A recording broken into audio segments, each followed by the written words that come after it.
ಕೊಲೆ ಕೇಸ್ನಲ್ಲಿ ಜೈಲು ಸೇರಿರೋ ನಟ ದರ್ಶನ್ ಒಂದು ಬೆಡ್ಶೀಟ್ ಹಾಗೂ ವಾಕಿಂಗ್ ಮಾಡೋದಿಕ್ಕೆ ಕೋರ್ಟ್ ಮುಂದೆ ಅಂಗಲಾಚಿ ಬೇಡ್ತಾ ಇದ್ದಾರೆ.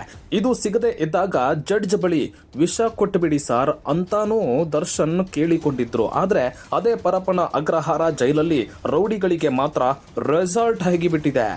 ಕಾರಾಗೃಹ ಮತ್ತು ಸುಧಾರಣಾ ಸೇವೆಗಳ ಇಲಾಖೆ ಎಡಿಜಿಪಿ ದಯಾನಂದ್ ಅವರೇ, ಈ ರೀತಿ ನಿಮ್ಮ ಅಧಿಕಾರದ ಅವಧಿಯಲ್ಲಿ ಕಾನೂನು ಉಲ್ಲಂಘನೆ ಆಗ್ತಿದೆ ಅಂದ್ರೆ ನಂಬೋಕ್ಕೂ ಕಷ್ಟವಾಗ್ತಾ ಇದೆ.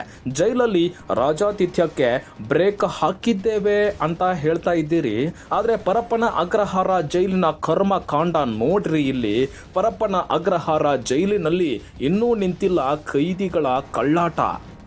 ರೌಡಿಗಳ ಕಳ್ಳಾಟಕ್ಕೆ ಯಾವ ಅಧಿಕಾರಿಗಳು ಶಾಮೀಲಾಗಿದ್ದಾರೆ ಅನ್ನೋದನ್ನ ನೀವೇ ಹೇಳಬೇಕು. ಜೈಲಿನಲ್ಲಿ ರೌಡಿ ಶೀಟರ್ ಭರ್ಜರಿ ಬರ್ತ್ಡೇ ಪಾರ್ಟಿ ಮಾಡಿಕೊಂಡಿದ್ದಾನೆ. ಕೇಕ್ ಕಟ್ ಮಾಡಿ ಜೈಲಿನಲ್ಲಿ ಬರ್ತ್ಡೇ ಸೆಲೆಬ್ರೇಷನ್ ಮಾಡಿಕೊಂಡಿರೋ ರೌಡಿಗೆ ಆಪಲ್ ಹಾರ ಹಾಕಿ ಕೇಕ್ ಕಟ್ ಮಾಡಿ ಶಿಳ್ಳೆ ಹೊಡೆದಿದ್ದಾರೆ.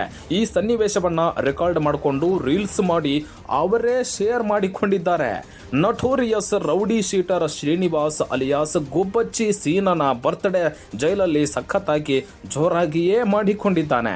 ಆನೇಕಲ್ನ ಕೊಲೆ ಕೇಸ್ನಲ್ಲಿ ಜೈಲು ಸೇರಿದ್ದ notorious rowdy sheeter Gubbachchi Seena birthday ಮಾಡಿಕೊಂಡು ಮೊಬೈಲ್ ಫೋನ್ನಲ್ಲಿ ವಿಡಿಯೋ ಫೋಟೋ ತೆಗೆದು ಸೋಷಿಯಲ್ ಮೀಡಿಯಾದಲ್ಲಿ ಪೋಸ್ಟ್ ಮಾಡಿದ್ದಾನೆ. ಸದ್ಯ ಈ ಹಿಂದೆ ದರ್ಶನ್ ಟೀ ಮತ್ತು ಸಿಗರೇಟ್ ಸೇದಿದ ಫೋಟೋ ವಿಡಿಯೋ ವೈರಲ್ ಆಗಿದ್ದಕ್ಕೆ ಕೆಲ ಜೈಲು ಅಧಿಕಾರಿಗಳ ತಲೆದಂಡ ಆಗಿತ್ತು. ಸದ್ಯ ಈ ವಿಡಿಯೋಗೆ ಯಾರ ತಲೆದಂಡ ಆಗುತ್ತೆ ಅನ್ನೋದನ್ನ ಕಾದು ನೋಡಬೇಕಾಗಿದೆ.